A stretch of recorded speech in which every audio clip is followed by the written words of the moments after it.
I was over here doing my appointed duties to figure out what the reading is on this pinion bearing or pinion shaft. So you see it's 15. So that'll tell me what I need to take out. So I need to take 19 out to get 4 thousandths. Figure that out, and then I found this. And then I'm so excited. The carrier and the ring gear are all real nice and clean now.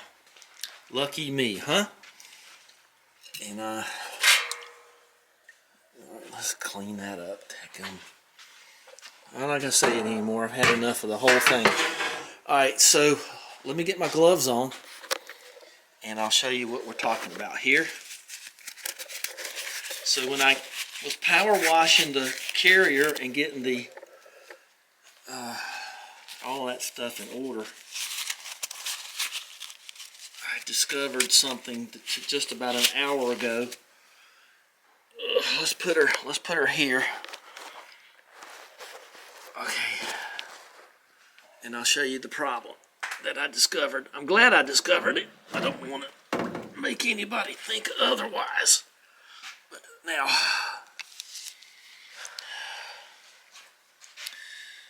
I didn't know this until I, finally tore a glove. Raven glove, finally. These things are great. They last a super, super long time. I've known places that quit selling because they're so good, but these are black Ravens. Alright, so here are the Spider gears. See how clean it is now? But look at that shim right there. See, it's broken. And it's super, super duper. That's totally unacceptable. So I'm going to have to take this apart. It feels a little chalky, and it would because of all this play everywhere. Don't seem to be so much on the pin, which is good, but that's got to stop. So there you go. So this one seems to have, I've heard tell of these. This one seems to have the roll pin action, see? And I'm going to have to measure that. What do you think it is, an 1/8? Most of the stuff on this old stuff is pretty I've had a Studebaker one time. And everything was so wonderful because it wasn't like, 3.74, 3.44, it just was common size, 2 inches. Okay. Let's just see what that is.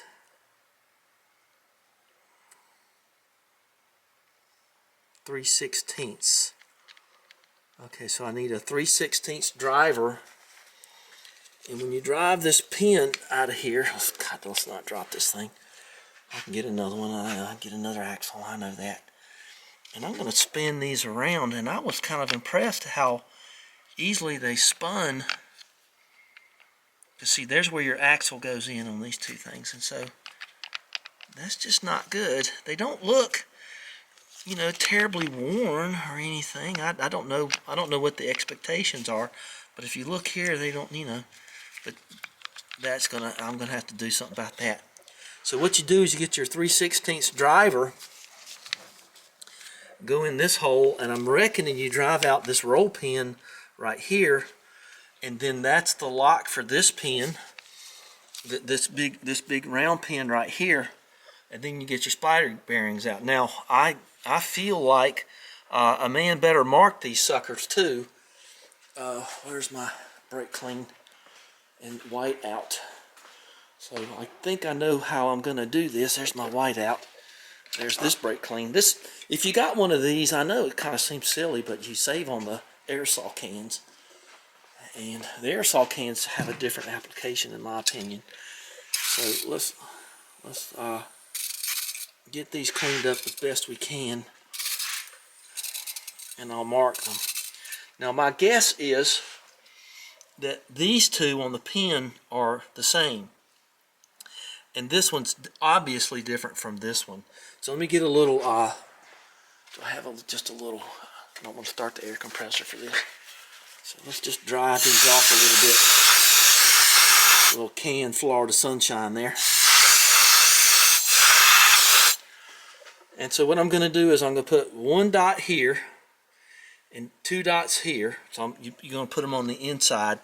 Here, I'll just do it if there's any of this left. Because this is an old bottle of whiteout. I buy it in packs of 3. So we're going to put one dot here. Oh, why do you do this to me? My God, I have to do. Okay. So we're going to put one dot here. 2 dots here. And I don't know. This is the roll pin side. So we'll put 1, 2, 3 on this one. And then we won't put a mark on that one. And that'll be a mark. The mark of no mark. Okay. So let me find a 3/16 pin driver. I think I've got something like that up there. We'll see if we can get this roll pin out. We're just going to stay right here. I got enough going on other workbenches. Let me double check that. Okay, 3/16. I don't know what footage that I lost there because this thing self-adjusting. 3/16. And I'm sure I've got a 3/16 roll pin somewhere. If I don't, I'll go get one that's common size. All right, so let's see if I can get that out. Let me make sure this is on tape.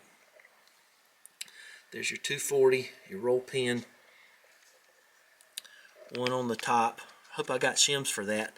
Hopefully it's in the shim pack. 3 on the back one, 2 on the bottom one, and no marks on the back 4. Oh, no marks, no 4 marks on the back one because I don't need one. You get it. I know I'm tired. Shouldn't be doing this probably, but I'm gonna try.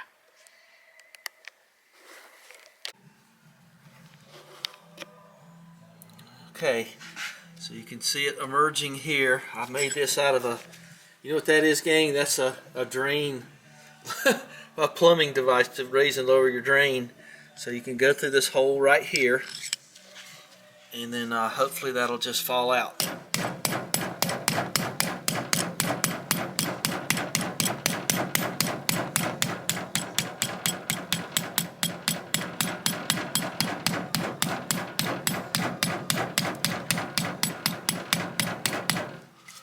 Make sure that stays loose. It's a pretty interesting roll pin there, isn't it? I think I'll just probably reuse that and put some Loctite on it. There you go. There's your roll pin. Okay, so worked pretty good, huh? So let's see what goes on here now. I think I can take all this off so I won't stir up my mean ears. So I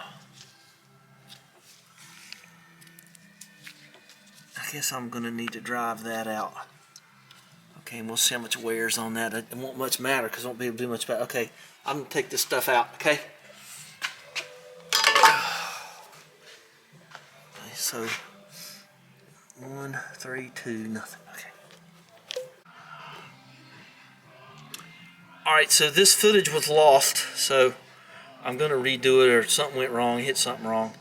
So what I did is I drove, just imagine this pin coming out of there, and it's a little bit more worn. I'm going to see if I can get one, take my micrometer with me and see.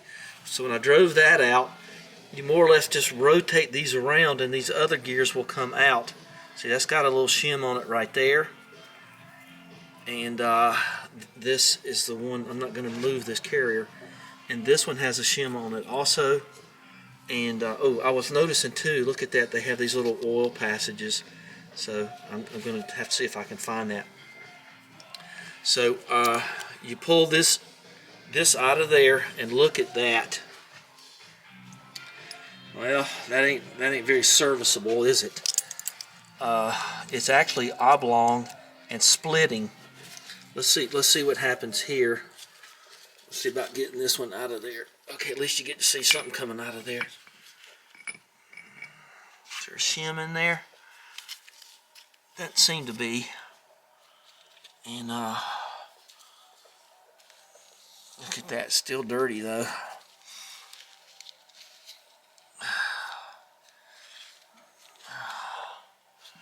Is there any other thing in there? So the Spider gears are out. And I'm just going to drop that right down in there. And so it's pretty obvious, huh? So I got to get this shim off here and see if I've got another one. But if nothing else, I need to try to find a new one of them. So anyway, let's see. I don't know what I showed you over here. I don't think I showed you anything. So I was ready to do the dial gauge thing. So I got it all set up. And then here we go. So you can zero this out and you can figure it out yourself, you know, whatever you want to do. This is a fair setup, you know, it's okay. So let's see what we got here. We got 18 thousandths. And that means we need to take 18 thousandths. We need plus 4. So 20. We need to make this 21 or 22 thousandths less in the shim pack in here. Like I said, there's 4 shims in there, so I should be able to do that. But that's not my problem now. I thought this was my problem, but it ain't that. So what I got to do too is I got to take this all apart again. Of course, get the shims out, and then if I can do the carrier even without the Spider bearings, and then whack it back and forth the whole distance without this drive, without the pinion gear in there, and then that'll give you your total. And then when you put it back in there, you can divide it by, you know, whatever size you got, and then you kind of know. So we'll get there, okay? Like I said, there's lots of other people that have taught me, whatever that was, taught me this. And so let's get this shim off of here and see. Might need to put it in a vise, but look at that, it's splitting. Anything I hate is a split shim. Let's do it like this. I'll send a picture to Mick here in a minute because he's interested in this. Geez, always something in it. Even sometimes your camera don't even work.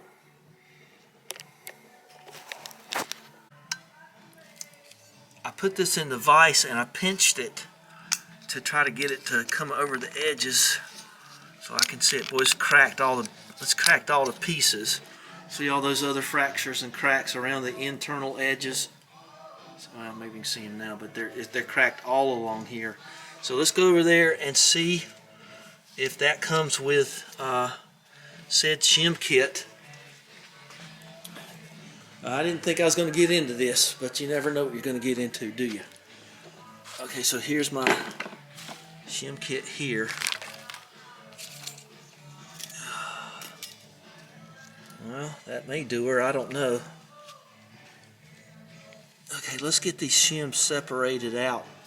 Those are, I think those might be old ones. Well, sure got a boatload of them. Those are the ones that go behind the, the race there. Well, I don't know. I think I would find that to be somewhat acceptable. So let's take this up to the house too. Or I'll tell you what, I'll take that shim with me. And then I can, well, let's just measure it right here. I'll have it on film and we can, you know, we can sort that out. I'll put the, okay, let's see. Let's see what this is, and then I'll have to take it up. So, infraction. So, that is 1 3/4, which is 44.5 millimeters. Okay, so there's that dimension, and then we're going to go. We don't want to do that. Oh, I messed up. Okay, it's okay. It's okay to start again. Zero it out. We want to go to fractional. We want to unleash the beast there. Why you no move? Come on, I got you undone. What did I do here? Okay, there we go. Alright, so the outside dimension is, I can't use that much for a measurement, can I? So the outside dimension is, let's just say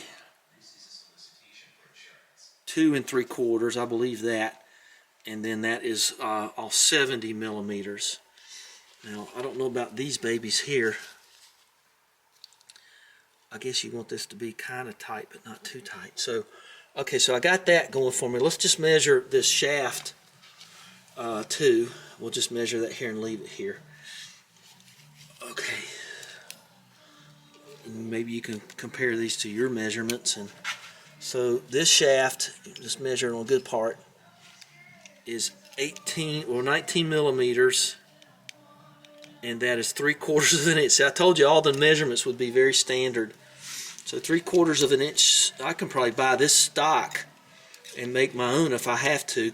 Just go get some stock, steel stock at the big box store. They probably got 3/4. Make my own, dadgum ya. And it is. Come on, what's your problem?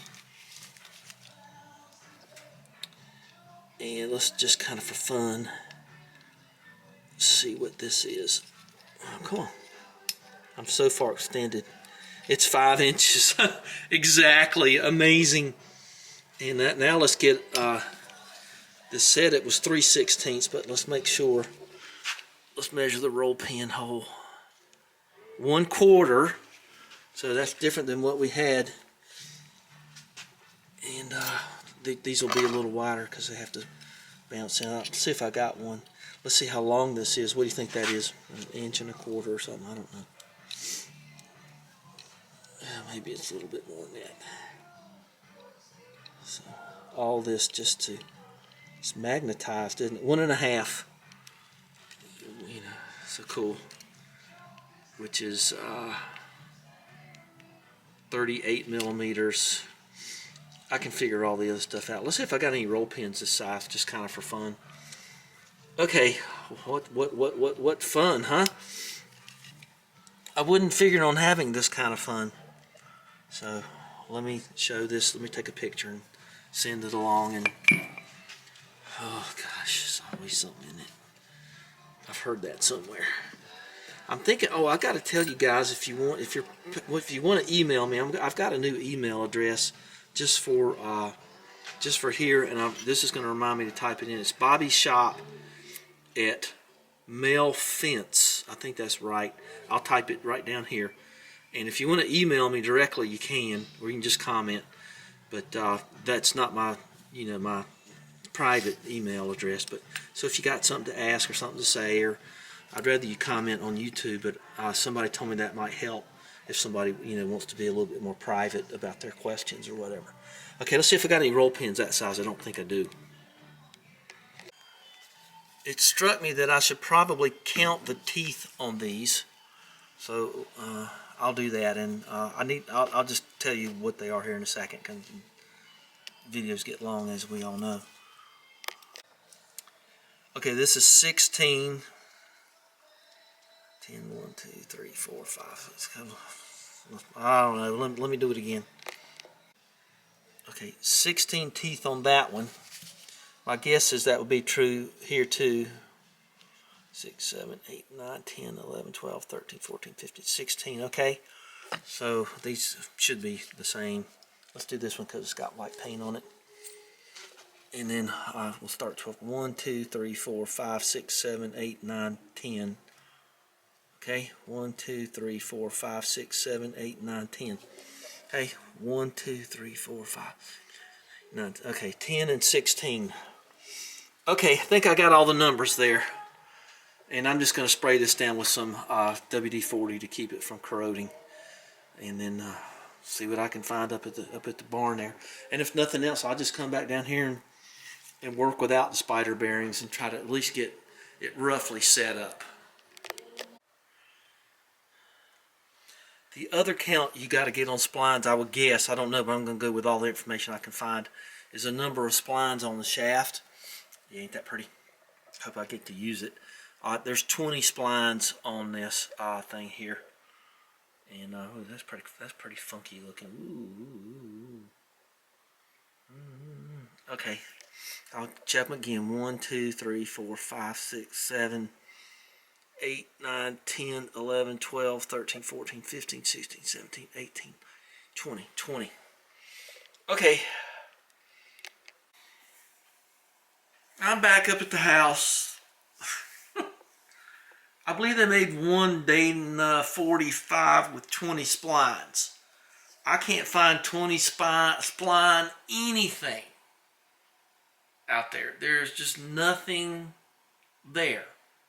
And even at that, your ratios are there. I mean, there might be one of these lying in Upper Volta somewhere, or in Yemen, or in, I don't know. Oh gosh, there's nothing out there. So I feel like those shims that I had, that's 1/32 or something. I believe I can do something, to replace this. Maybe you have to put a little bit on either end of the thing and just save those gears. But the thing is the 20 splines. There's 30 seems to be the industry standard, and there's stuff from Willis Jeeps or Bantams before World War II or something, with 21 splines and all that other stuff. So anyway, you got to read those magic books, and can you do that, Barney? So what I'm going to do tomorrow is I'm going to go somewhere and find this 3/4 high carbon steel. I mean, that thing's weighty. I don't know if stuff you can get at Lowe's or Home Depot is going to help you any. I think I'm going to go to that place in Troutman that does stuff, and that just hooked me. So I'm going to have to make this piece from scratch. So wish me luck. I've done stuff like this enough time. Believe it or not, on SU carburetors, I've kind of learned a couple of tricks, and I'll show those in the next video. But this really looks worse than it is, but it does catch your thumbnail, and I just want to tighten this up a little bit. And I was sort of thinking too that when I put Daphne in gear, you get a clonk.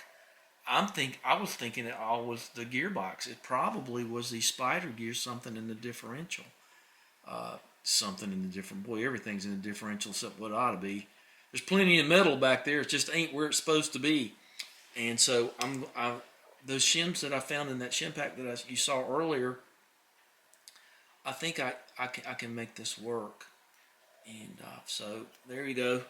There's that and this roll pin. So I'll see if I can get this at the Troutman place tomorrow. But I'm glad I found it. There's no reason to be upset. Well, that thing hooks me every time. There's something on there that's going to cut me. So it's just right there. I mean, look at that. It catches your thumb. Wow. So another good reason. So I'm going to end this video. I wish I had my Raven glove with the thumb torn out to give you a big ravenous thumbs up like. And come on, guys. Somebody subscribe. Somebody, please. And get your aunts and nieces and nephews, aunts, to subscribe for me, please. I appreciate that. And like I say, it's a Bobby Shot at something mail. I posted it before. This has been one tiresome day. And like I say, even if I found a kit, I couldn't trust it because the gear ratio on this axle is, what was it, 3.07 to something? I mean, even if you did that, I'm stuck. And I'm still not putting a lot of money into this thing. So it's too late tonight to go down there and fit the differential, the ring gear and case and do all that stuff. So we'll do that later. That's enough for tonight. We'll see what tomorrow will bring. Back to Troutman. Get a bean burrito with no cheese with extra sauce, right? So let's look at the brights. All right, bye-bye. Just as an update here, see that light on the door? See that light through there? See, that's what it's like now, because if you walked in here at this time of day without that up there, you get it right in the retinas. Wow, that lights it up, don't it? That's really pretty. Okay, a lot prettier than getting blasted in the eyeballs. So yeah, there you go. Just an update. It was too cloudy yesterday, so I just want to put that in this video. God, that's pretty.